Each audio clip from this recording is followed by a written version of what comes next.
مفتی صاحب نقلی ناخن انگلیوں پر لگانا کیسا ہے؟ مبشرہ ممبئی۔ نہیں لگانا چاہیے، اس میں کئی ساری خرابیاں ہیں۔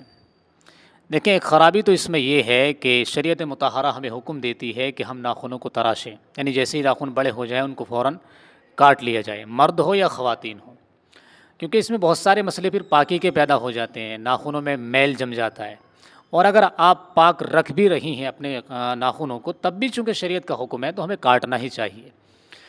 دوسری خرابی یہ ہے کہ اگر آپ نقلی ناخن لگوا رہی ہیں، مصنوعی ناخن لگوا رہی ہیں، تو پھر آپ کی پاکی کا مسئلہ کیسے حل ہوگا؟